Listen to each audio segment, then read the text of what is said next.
Heya, Smirk here. It's been a little bit, but I'm just in time for one of my 365 favorite days of the year. That's right, it's the holidays, and I need to find myself a holiday-themed game. All the ones I've searched for in the past haven't been anything super swell, but this year I've stumbled on something special.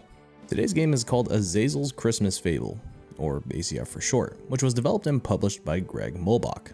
Or is it Mulebach? Sorry if I say that wrong. It's currently priced at $9 US, and the game was released on November 29th, 2022. It currently has 24 reviews in total, with 24 reviews as positive and 0 as negative, leaving it with a 100% recommendation rating. In ACF, you play as Azazel. I hope I'm saying that right. Azazel.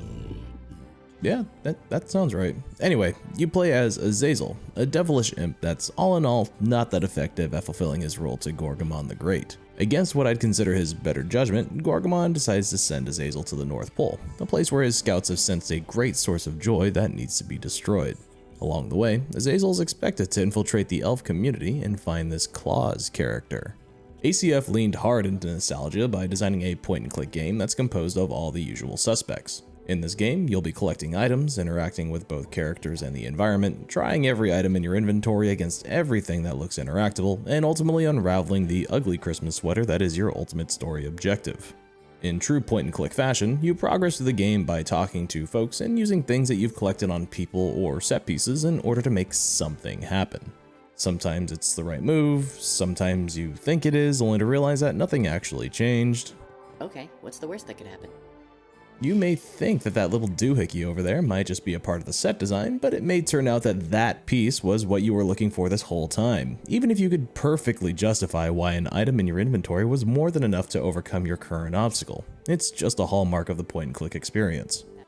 Azazel, I know you think that I won't do anything, but you aren't of this world. You are short, the lever is tall. The golf club, it has a hook kind of at the end. Just please, I promise. I've done an escape room once and I didn't get kicked out that time, for the love of God, Azazel. I've been in the stable for 20 minutes. I know this is the next step that I need to do. Just please use the golf club on the lever, Azazel. Anyway, so as I said earlier, you've pretty much got 3 objectives. Infiltrate the elf community, locate codename Claus, then find and destroy that source of joy. That could be pretty upfront, but as Azazel, you are anything but direct. Along the way, you're going to get caught up on fetch quests to gain access to whatever, or you'll need to solve a puzzle to do a thing. Soon, your quest log will be diluted with a bunch of random asks, which is pretty similar to how things happen at an office day job. The base requirement starting off as collect that check ends up being bogged down with virtual happy hours and booking a conference room all to yourself to take a nap. As far as gameplay goes, it took me about 3.5 hours to complete it in my first playthrough. I ended the game pretty close to having all the achievements, so I played another hour and some change, and after about 4 hours and 41 minutes in total, I was able to gain all the achievements the game had. That's about all we need for the foundation, so let's go take a peek at what I liked about ACF.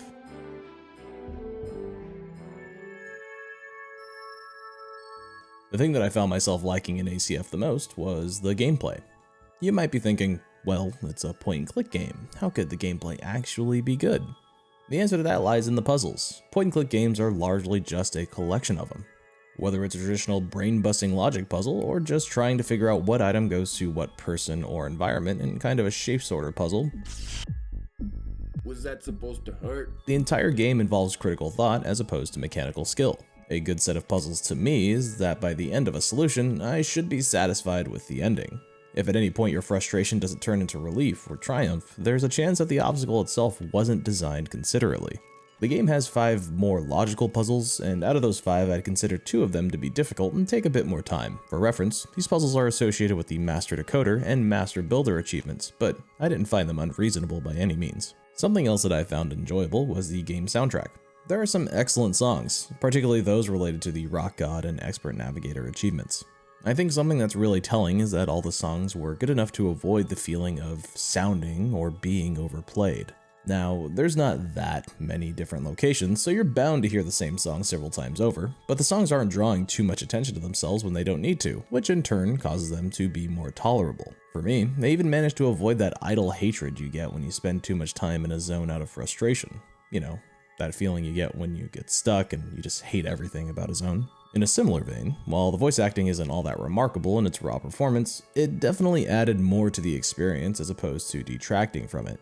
It's pretty thoughtful and somewhat incredible that there's a voice actor for every, and I mean every character you talk to. Right. I actually have an herbal remedy to cure your confusion. Oh yeah? Just take some time to think it through.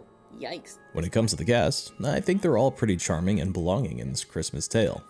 The game and its characters carry that special kind of charm where they can appeal to all audiences. For the adults, there's some more mature humor that's generally undetectable by younger audiences. Okay, what did I eat for breakfast today? You didn't eat breakfast.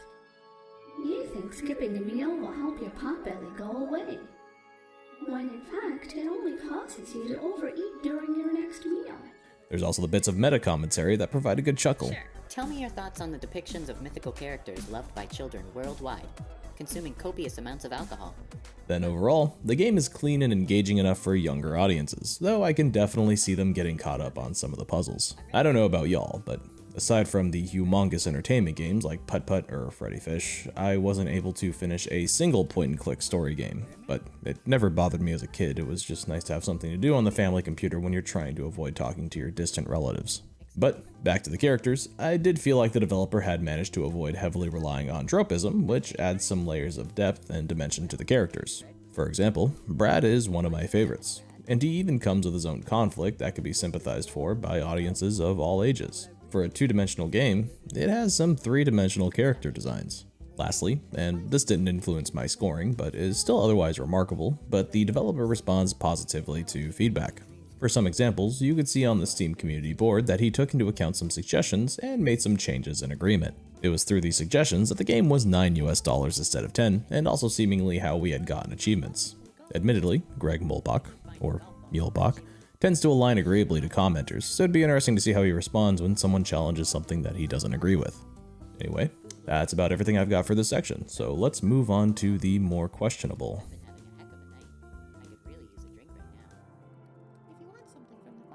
To start with the most minor things that didn't impact scoring, there's a safe that relies on a specific code, and there is a chance that that code could be interpreted differently based on where the player lives in the real world. This wasn't actually an issue for me because I don't live in one of those places, but I could see it causing some confusion to some folk. Funny enough, while editing, someone did bring this up on the community board, and they suggested something pretty reasonable, so we'll see how the developer handles that.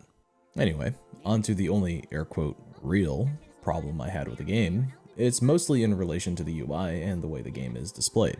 The game is rendered in a 320 by 200 resolution, which is the resolution of old MS-DOS point-and-click games, so it's considered true to form, for at least nostalgia's sake. This does in turn keep the game in low resolution. The backgrounds don't seem to suffer much, but some aspects of the game do, such as the part of the game related to the Master Decoder achievement.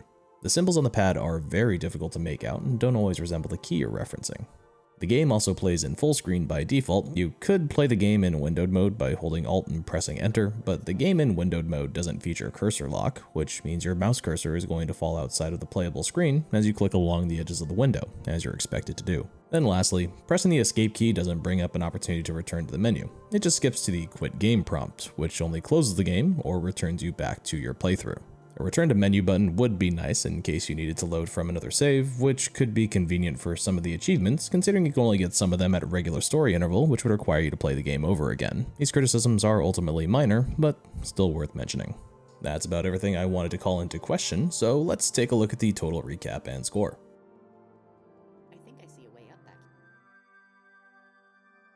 When it comes to commendations, I have 4 to award. My first is for the strongest element, which is the gameplay.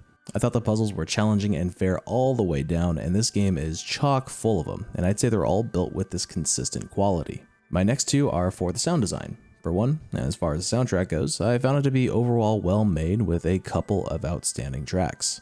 For my second commendation in sound, the voice acting is considerate in that every single character has a voice actor accompanying them, which is incredibly thoughtful. My final commendation aligns with storytelling, specifically the cast.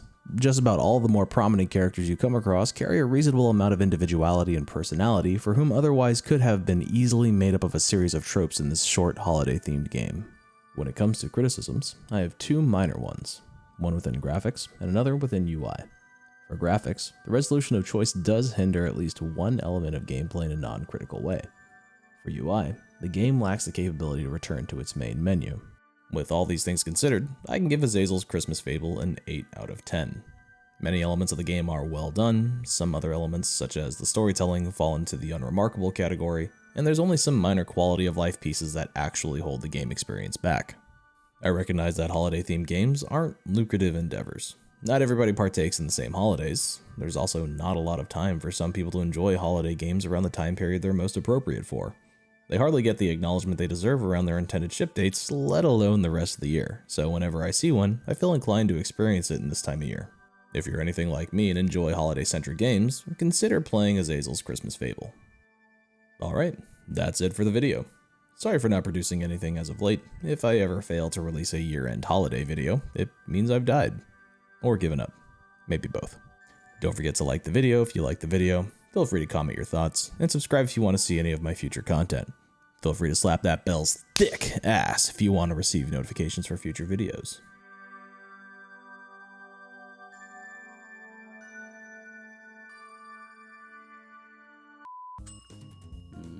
Sorry, I just like how it sounds. I'm finished now. Come back when you've learned some manners.